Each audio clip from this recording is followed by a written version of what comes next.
Esta oportunidad lo vamos a hacer con la doctora Gladys Guerrero, quien es parte del equipo de la Caja de Seguro Social, que entiendo de una u otra manera tienen que ver jefa de la unidad de inteligencia sanitaria con el tema del coronavirus. Y justamente, es que usualmente, Flor, cuando hablamos de inteligencia, la gente piensa una vez inteligencia militar, sí, la inteligencia de seguridad pública, la inteligencia, sí, que es real también, pero también es válido pensar que hay una inteligencia sanitaria también. Me imagino que tiene que ver mucho con el seguimiento y demás. Doctora Guerrero, buenos días, bienvenida. Buenos días, Edwin. ¿Cómo estás?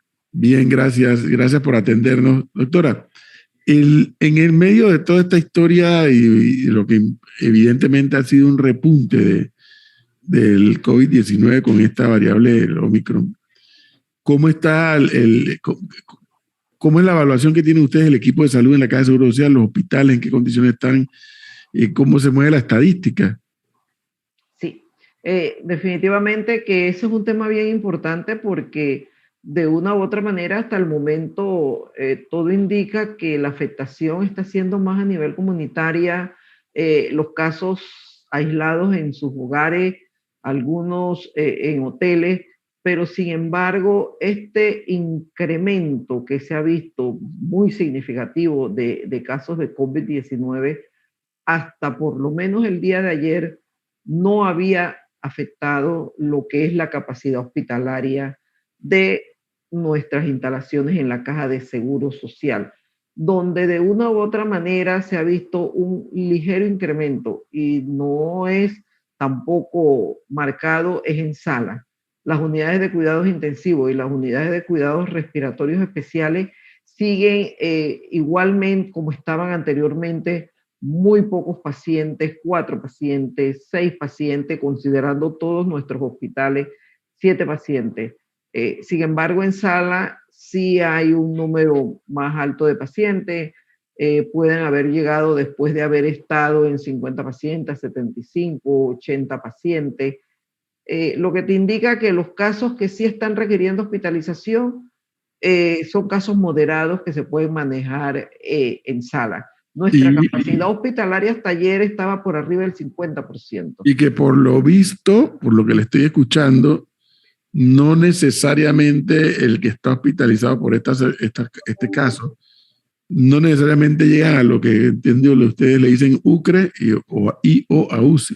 Exactamente, o sea, los pacientes no han querido, excepto salvo excepciones, requerir la atención de manejos más especializados en estas unidades, donde se atienden pacientes graves o pacientes críticamente enfermos. Se han manejado a nivel de sala, han tenido en su mayoría buena evolución. Ya ven que las defunciones, si bien es cierto, se da 1, 2, 3, pero no está ocurriendo lo que ocurría anteriormente, que de verdad daba cierta tristeza ver que el número de pacientes que estaban falleciendo por día. Hasta el momento, el comportamiento del virus, y si es la variante Omicron la que está produciendo lo que estamos viendo, todo parece ser leve, y es lo mismo que señalan otros países, que hasta el momento es leve el comportamiento que está teniendo.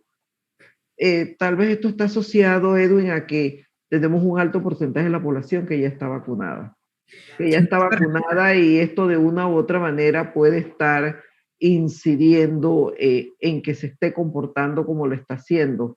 Y por eso es que hacemos el llamado a todos aquellos que no han completado su esquema, que no se han aplicado el refuerzo, que acudan a hacerlo, que eso no les va a evitar que pudieran contagiarse. Lo que sí estamos buscando es evitar estos casos graves que desencadenen una defunción en los pacientes.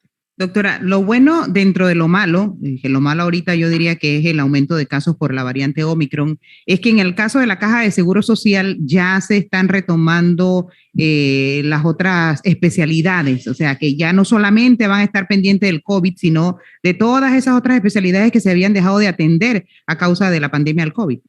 Sí, claro, eso es bien importante, porque fíjate que de una u otra manera desde que los casos empezaron a bajar de manera importante, se reactivó la cartera de servicios en las instalaciones de la Caja de Seguro Social, a nivel de atención primaria de salud y a nivel de los hospitales para atender todas esas patologías no relacionadas a COVID. Incluso en este momento el porcentaje de ocupación de cama en nuestros hospitales es mayor de enfermedades no COVID que de enfermedades COVID.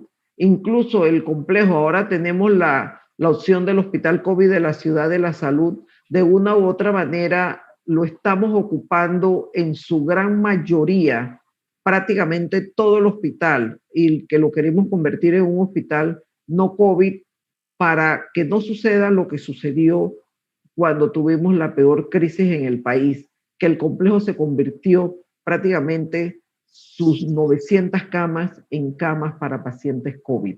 Esta vez tenemos el Hospital COVID de la Ciudad de la Salud con 300 camas que pueden dar respuesta y permitirnos a nosotros que el complejo hospitalario siga atendiendo el resto de las patologías que también requieren de atención y manejo. Doctora, precisamente le quería preguntar, más allá obviamente de la pandemia que nadie en el mundo la esperaba, con ya casi 2 años en este trajín por el sector salud de recibir a los enfermos, recibir las salas saturadas, las salas de UCI saturadas, los fallecimientos, personal incluso de salud que falleció también. En esa labor de inteligencia de salud que ustedes llevan en la Caja de Seguro Social, ¿qué cosas a ustedes les ha llamado la atención más? O sea, ¿qué ha destacado más allá de una crisis no esperada? ¿Y qué tuvieron que rápidamente hacer ajustes para estar preparados? Sí. Rápidamente fue en la reingeniería que hubo que hacer de las camas, de convertir salas que eran para atender otras especialidades a convertirlas en camas COVID, a reducir el número de camas que habían para otras patologías para que se atendieran a los pacientes con COVID.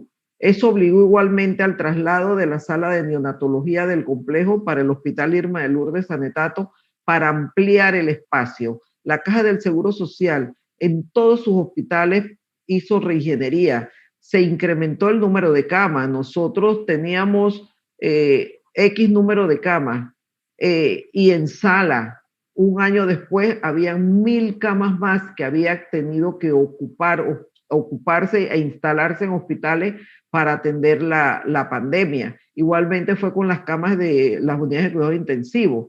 El complejo tenía alrededor de 35 camas, 38 camas de unidades de cuidados intensivos, terminó con 150, 153 camas y así. Igualmente con los equipos, igualmente con el personal que estaba dedicado a dar una atención específica de acuerdo a su especialidad, sumarse ellos a la atención de pacientes COVID, porque los intensivistas, que son muy pocos, no se daban abasto.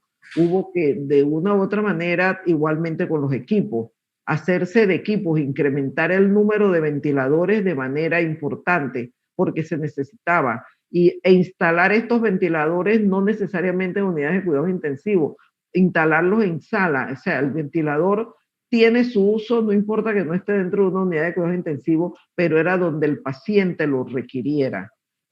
Con la compra de insumos, con la compra de los equipos de protección personal, que fue una crisis no solamente para nosotros, sino para todos los países, porque no había, los fabricantes no tenían. Entonces había, como dice el buen panameño, de hacer magia con los equipos para poder de una u otra manera darle respuesta. Se instalaron hospitales campaña en instalaciones de la Caja de Seguro Social para asegurar que los pacientes recibieran la atención y no pasara como en otros países, que no había dónde ubicarlo, que los pacientes pudieran fallecer en las calles. Si bien es cierto, hubo momentos críticos en que las camas eran pocas, pero sin embargo siempre hubo la posibilidad de brindarle una cama a todo aquel paciente que lo necesitaba. Y aquí casualmente un oyente le pregunta qué hicieron con esos hospitales carpas que se compraron. Bueno, algunos ya se cerraron, en su mayoría están ya cerraditos, pero bien guardaditos en depósito para que en el momento de requerirse puedan volver a ser instalados. para si fuera necesario que ya el hospital COVID, que tiene 300 camas, igualmente no se diera abasto, o el resto de los hospitales de nuestras periferias, incluidos los hospitales del país, no se dieran abasto, se puedan utilizar. O sea, no solamente para COVID, ¿no? Eso en su momento se instalaron dependiendo, o sea, se utilizó para pacientes COVID, pero sin embargo se instalaron para utilizarlos en un momento dado con enfermedades que se requirieran. Si no había espacio en un hospital porque estaba ocupado por pacientes COVID, estos hospitales campañas estaban adecuados para atender otras patologías,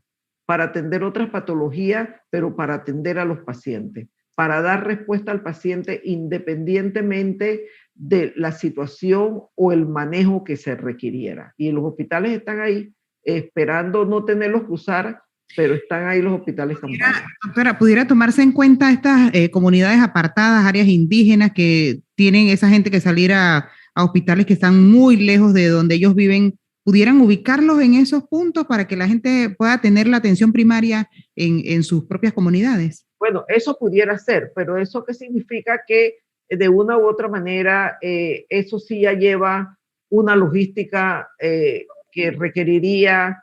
Ahí tú pudieras atender y ubicarlo para atender pacientes moderados que de repente pudieran requerir solamente de necesitarlo de oxígeno por cánula nasal y demás, pero cuando ya tú necesitas utilizar equipos más especializados o necesitas de un manejo con especialistas, subespecialistas, ya es preferible trasladar a este paciente como se hizo para brindarle la atención que él está requiriendo. Y eso se manejó muy bien. O sea, la Caja de Seguro Social no, a nivel de comarcas no tiene instalaciones, pero sin embargo el Ministerio de Salud eso lo manejó y lo coordinó muy bien con la Fuerza de Tarea Conjunta, y todo aquel paciente que requirió ser evacuado porque su condición de COVID lo requería para ser atendido en hospitales, ellos fueron evacuados y fueron atendidos. O sea, toda la logística está establecida,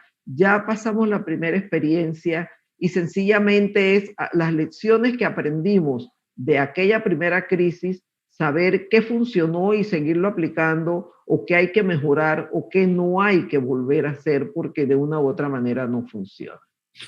Que justamente eso se trata esto de la inteligencia, ¿no?